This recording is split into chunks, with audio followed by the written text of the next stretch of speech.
Political image இல்லாத விஜயை உயர்த்தி பிடித்தது இடதுசாரிகள். ஆனால் அந்த இடதுசாரிகளுக்கு தாவேக அரசு துரோகம் செய்கிறது.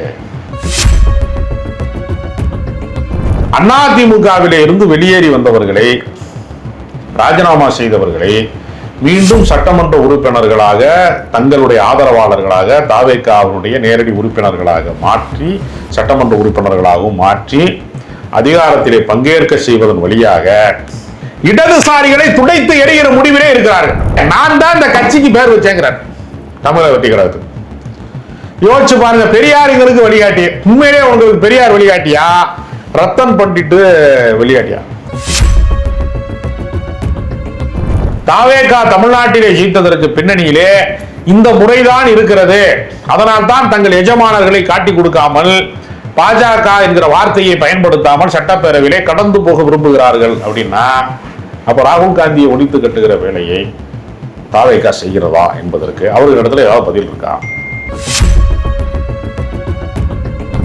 அதனால அந்த ஜோசியக்காரர் சொன்னபடிலாம் நடக்கும்னா அவர் தான் தனுஷுக்கு ஜோதிடரா இருக்காருங்கிறாங்க.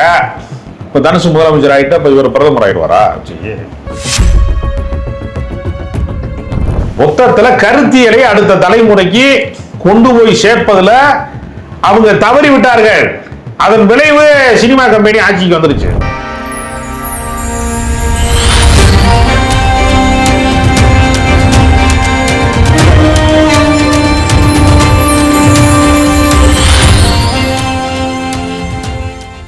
வாகை தமிழ் நேயர்களுக்கு வணக்கம். இன்றைய நேர்காணலில் நம்மோடு இணைந்திருக்கிறார் மூத்த பத்திரிகையாளர், அரசியல் விமர்சகர் திரு ராஜகம்பீரன் அவர்கள். வணக்கம். வணக்கம். விஜயோட ஆட்சி, இந்த கூட்டணி முழு பலத்தோடு ஆட்சி வகிக்கிறன்னு ஒரு சொல் இங்க இருக்கு. ஆனா பல முரண்பாடுகள் கூட்டணி கட்சிக்குள்ள போகுது. ஒரு பக்கம் காங்கிரஸாக இருக்கட்டும், பிரதம மந்திரி வேட்பாளர் விஜய் என்றாங்க. இன்னொரு பக்கம் இடதுசாரிகள், அதுவும் குறிப்பா சிபிஐ, ஒன்று நாங்கள் இருக்கணுமா இல்லை தலைமைச் செயலாளர் இருக்கணுமான்னு கேள்வி கேட்கிறாரு. அடுத்த பக்கம் பிசிகா, அவங்களோட கொள்கைக்கு எதிராக தாவேகா செயல்பட்டு இருக்கு. எப்படி பாக்குறீங்க இதை? விஜய் அவர்களுக்கு தனி பெரும்பான்மை கிடைக்காத போது அவர் கம்யூனிஸ்டுகளினுடைய உதவியை நாடினார். தானாக முன்வந்து காங்கிரஸ் கட்சி தங்களுடைய ஆதரவை, திமுக ஆதரவிலே வெற்றி பெற்ற எம்எல்ஏக்களை கொண்டு வந்து தாவேகா ஆதரவு நிலைப்பாட்டிலே கேட்காமலே கொண்டு வந்து நிப்பாட்டின பெருமை காங்கிரசுக்கு சேரும்னா, எங்களிடத்திலே கடிதம் தந்தார்கள், கோரிக்கை வைத்தார்கள். தமிழ்நாட்டுக்கு மீண்டும் ஒரு தேர்தல் வரக்கூடாது என்பதற்காக, ஆளுநர் ஆட்சி வரக்கூடாது, ஜனாதிபதி ஆட்சி வரக்கூடாது, மறைமுகமாக பாஜகவினுடைய ஆட்சியாக அது மாறக்கூடாது என்பதற்காக மக்களின் தீர்ப்பை மதித்து, நாங்கள் இருக்கிற கூட்டணி வேறொன்றாக இருந்தாலும் ஒரு தார்மீக அடிப்படையிலே, அரசியல் அறத்தின் அடிப்படையிலே ஆதரவு தெரிவிக்கிறோம் என்று கம்யூனிஸ்டுகள் முன்வந்ததற்கு பின்புதான் இது ஒரு சந்தர்ப்பவாத கூட்டணி அல்ல, இது ஒரு அறம் சார்ந்த கூட்டணி, ஜனநாயகத்தை காப்பதற்கான ஒரு கூட்டணி, மக்களாட்சியை மதிப்பதற்கான கூட்டணி என்கிற நன்மதிப்பு எங்கிருந்து வருகிறது என்றால் கம்யூனிஸ்டுகளின் ஆதரவிலே இருந்துதான் வருகிறது. அதனால்தான் ஒரு 60 ஆண்டு கால தொடர் உறவின் அடிப்படையிலே இயங்கிக் கொண்டிருந்த இந்திய யூனியன் முஸ்லீம் லீக் போன்ற மிகப்பெரிய வரலாற்று தொடர், ஏறத்தாழ 75 ஆண்டு காலம் திமுக தொடங்கியது, தொடர்ந்து இயங்கியது என்று சொன்னால் 60 ஆண்டு காலம் அவர்களோடு பயணித்திருக்கிறார். இடைப்பட்ட காலத்தில் அவங்க பாஜக கூட்டணி போன காலகட்டம், அப்புறம் அவங்க தேர்தல் அரசியலிலே அந்த தொடக்க காலம், இந்த காலகட்டங்களில் தான் விடுபட்டிருக்காங்க. எல்லா கட்டமும் கூட தான் இருந்திருக்கிறாங்க.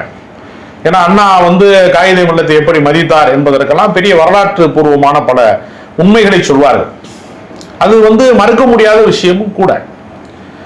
அதனால கம்யூனிஸ்டுகளினுடைய நம்பிக்கையின் பேரிலே தான் விசிக அதன் தொடர்ச்சியாக தான் பயணிக்கிறது. அது திருமாவளவனே பலமுறை வெளிப்படையாக சொல்லிட்டார், இடதுசாரிகளுடைய எடுக்கிற முடிவை தான் விசிக எடுக்கும் அப்படின்ட்டார். அதே மாதிரி தான் நீங்க இந்திய யூனியன் முஸ்லீம் லீக், இப்படி எல்லா அமைப்புகளுடைய ஆதரவும் அங்கிருந்து தான் பிறக்கிறது.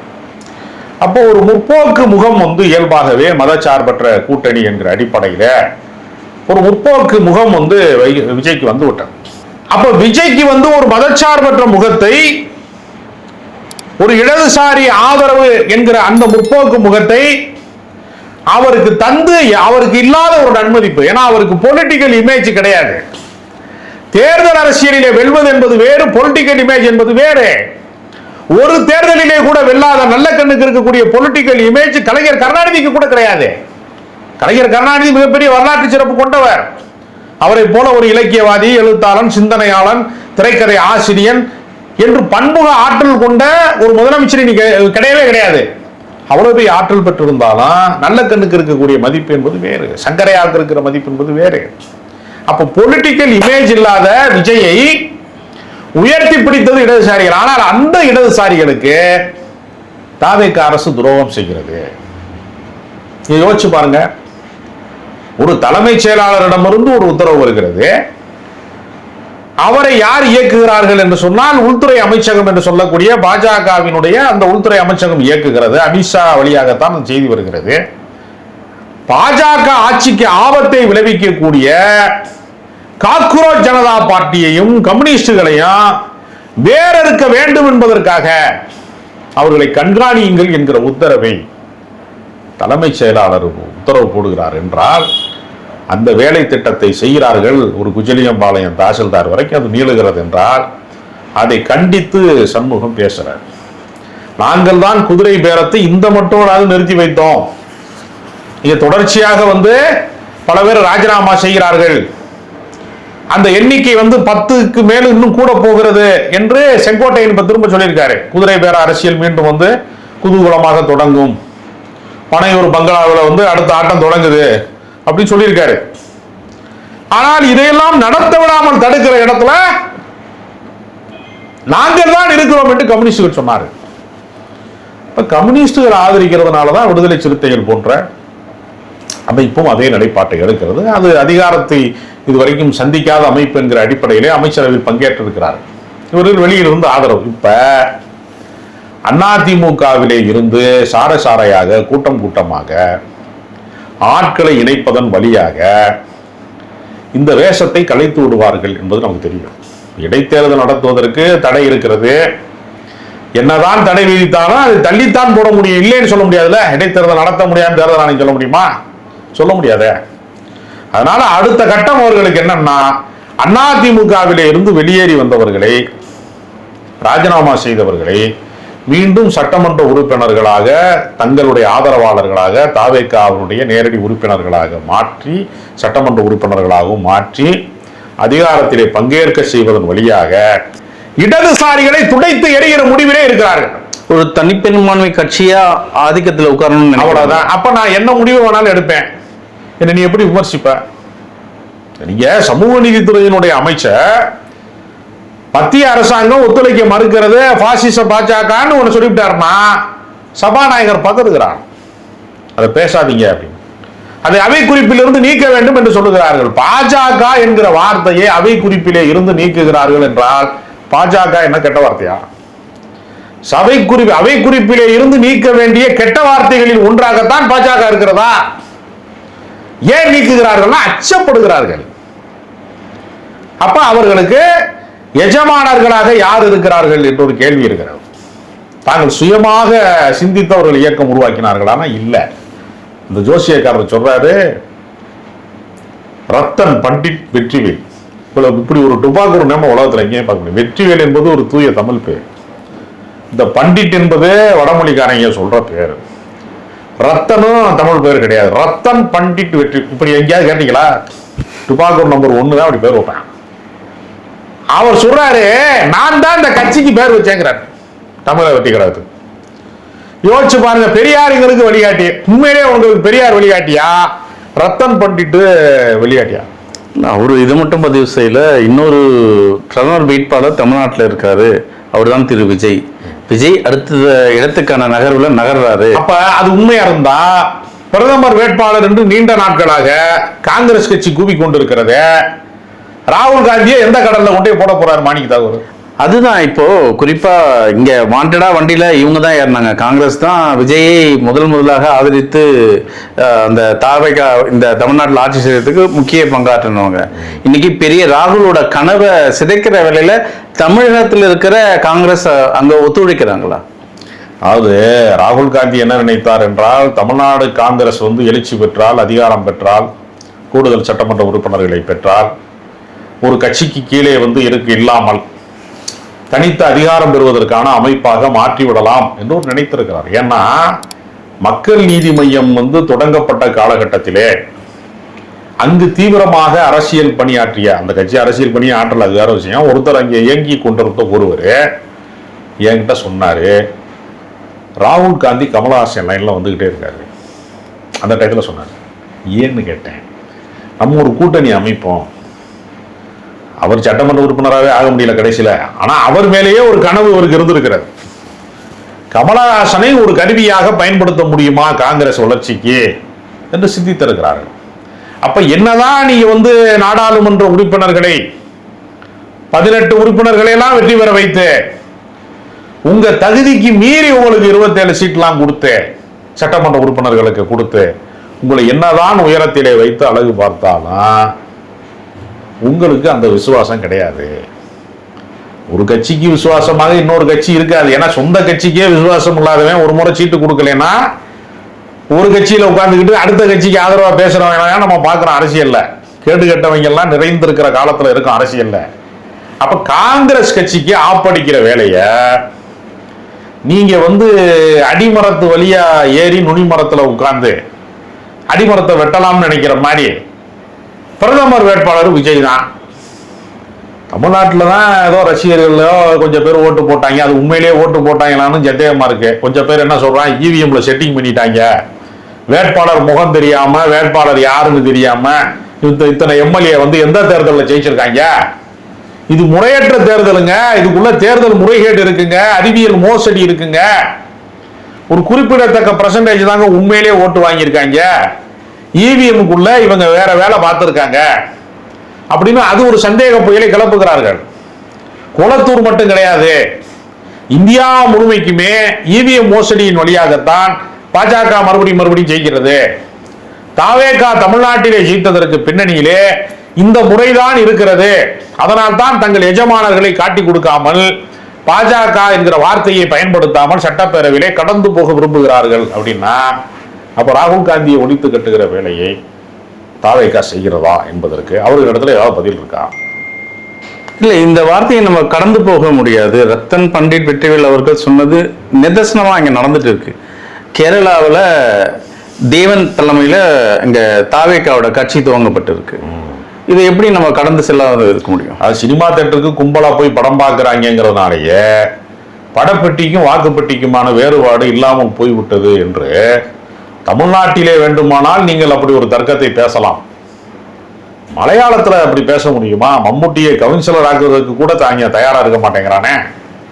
மோகன்லால வார்டு மெம்பரா கூட ஆக்க மாட்டேங்கிறானே. பார்லிமெண்ட் மெம்பரானா சுரேஷ் கோபி ஒரு விதிவிலக்கு.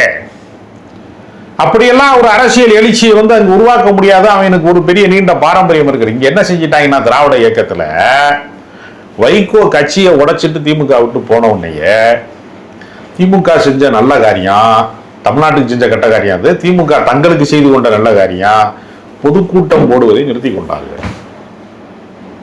நான்லாம் கல்லூரியில படிக்கிற காலத்துல மானாமதுரை வாரச்சந்தை முன்பு மாதம் ஒரு திராவிட இயக்க கூட்டம் திமுக கூட்டம் நடக்கும். கோவை ராமநாதன்ல இருந்து விடுதலை விரும்பியில இருந்து திருச்சி சிவால இருந்து மாபெரும் தலைவர்கள்லாம் அங்கு அந்த இயக்கம் குறித்து உரையாற்றுவாங்க.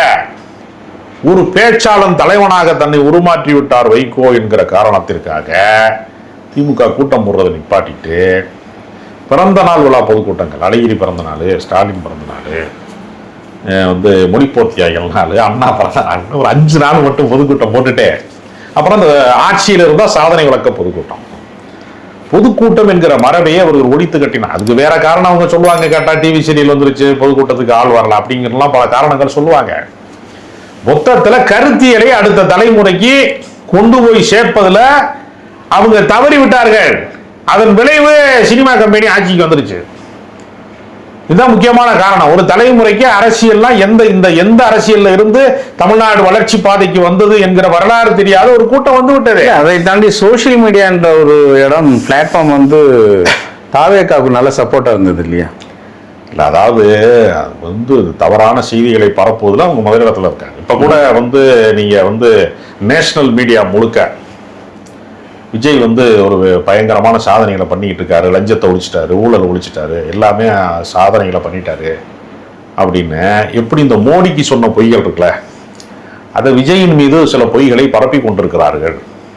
வட இந்திய ஊடகம் முழுக்கவே விஜய் குறித்து இது மாதிரி ஃபேக் நரேட்டிவ் வந்து செய்கிறாங்க அப்படின்னு சொல்றாங்க.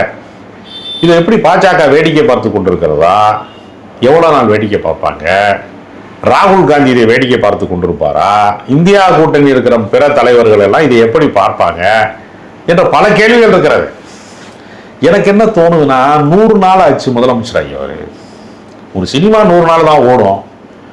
100 நாள் ஓடிச்சுன்னா அவர் அடுத்த கட்டப்பை பத்தி யோசிப்பாரா இல்லையா? முதலமைச்சர் கட்டப்போ அவருக்கு போர் அடிச்சிருச்சு, பிரதமர் கட்டப்புக்கு ரெடி ஆயிட்டாரா அப்படின்னு ஒரு சந்தேகமா இருக்கு. சினிமா ஷூட்டிங் மூட்ல தான் அவர் இன்னும் இருக்கிறாரா அப்படின்னு நமக்கு சந்தேகமாவே இருக்கு. அதனால அந்த ஜோசியக்காரர் சொன்னபடிலாம் நடக்கும்னா அவர் தான் தனுஷுக்கு ஜோதிடரா இருக்காருங்கிறாங்க.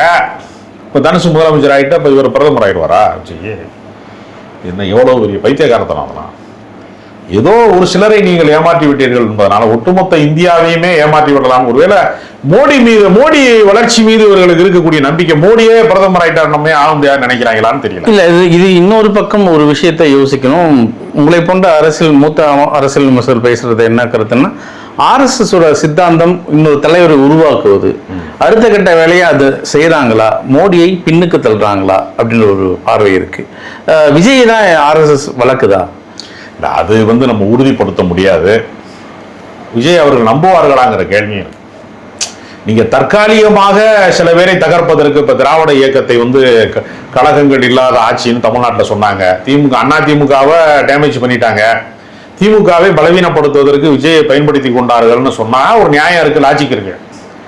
ஒட்டுமொத்தமாக வந்து இந்தியாவினுடைய மீட்பராக மோடி இடத்துல கொண்டு வந்து விஜய் நிப்பாட்டுவாங்க.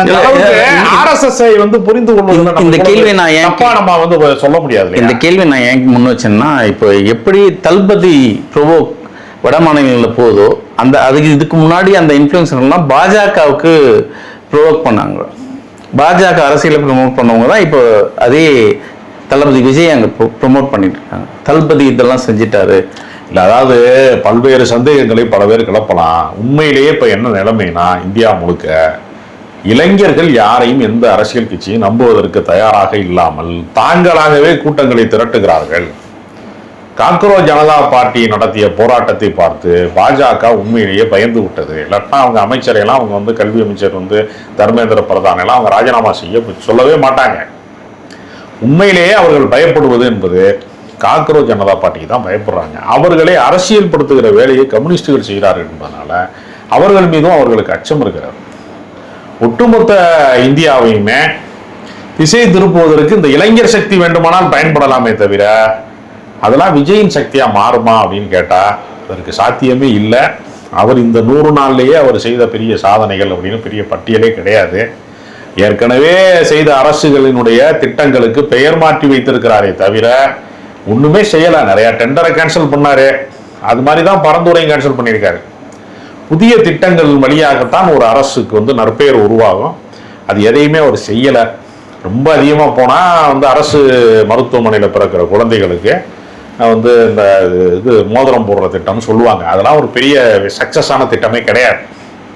அதனால அவர் நினைப்பது போன்ற எந்த மாற்றத்தையும் அவரால் உண்டாக்க முடியல. அதனால இதுக்கு இப்பதான் அவர் வந்து 3 சிலிண்டருக்கு வந்திருக்கிறாரு. அதுவும் பாத்தீங்கன்னா வருட வருமானம் என்பது 2.5 லட்சத்துக்கு கீழே இருக்கணுங்கிறார். இதே அளவுகோல் தான் மகளிர் உரிமை தொகைக்கு வந்து திமுக. அதுல கூட அவர் திமுகவை காப்பி அடிக்கிறார். இந்த ஃபர்ஸ்ட் ரேங்க் வாங்குறவன் பக்கத்துல உட்காந்து பரிச்சை பேப்பரை பார்த்து எழுதுவாங்கல்ல, திமுக போட்ட திட்டங்களைத்தான் அவர் வந்து திரும்ப திரும்ப செய்ய முடியறதே தவிர அதை தாண்டி அவரால் சிந்திக்கவே முடியல. அதனால அவர் தன்னை நிரூபிப்பதற்கு நிறைய வந்து கால அவகாசம் கொடுக்கணுங்கிறதா சரியானது. ஆனால் அவர் நிரூபிப்பாரான்னு தெரியல. அதனால இந்த பிரதமர் கனவு என்பது ஒரு ஜோசியக்காரரால் கட்டமைக்கப்பட்ட மூட நம்பிக்கை. அதை கடந்ததை பற்றி பேசுவதற்கு ஒண்ணுமே கிடையாது. இல்ல, மக்கள் விஜயை புரிஞ்சுக்கினாங்களா? ஏன்னா கடந்த தேர்தலுக்கு முன்னாடி கடந்த காலகட்டத்தில் திமுகவை குற்றம் சாட்டினது, நீங்க யாரு மக்களை பிரித்து பார்க்க, அதாவது தீர்மானிப்பது நீங்க யாரு அப்படின்ற ஒரு கேள்வியை முன் வச்சாரு. ஆனா அவர் இன்னைக்கு அதையே செய்யறாரு. அவர் தீர்மானித்தா யாருக்கு எது சேரணும்னு ஒரு வரைமுறை வைக்கிறாரு.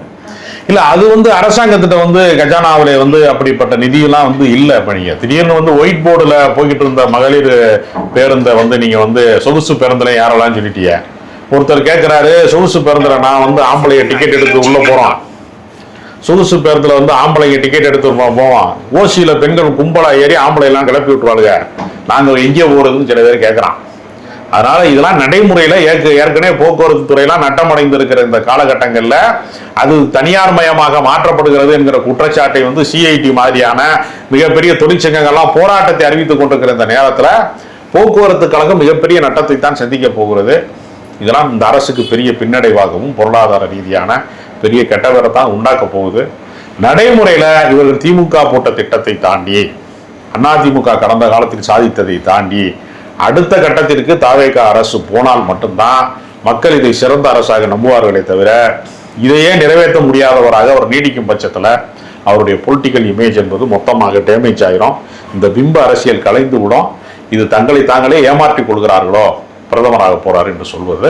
நீங்க மலையாளத்தில் இருக்கக்கூடிய ஒரு அட்ரஸ் இல்லாத நடிகர்லாம் வந்து கட்சிக்கு வந்து வர்றாருங்கிறதுனாலாம் ஒட்டுமொத்த கேரளாவும் திரும்பிடும், பினராயி விஜயனை விட்டுட்டு எல்லாரும் விஜய் பின்னாடி ஓடி வந்துருவாங்க அப்படின்னு நம்ம நம்ப முடியாது. இது ஒரு கற்பனாவாதமான ஒரு விஷயமா நான் பார்க்கிறேன். தொடர்ந்து பேசுவோம். மிக்க நன்றி.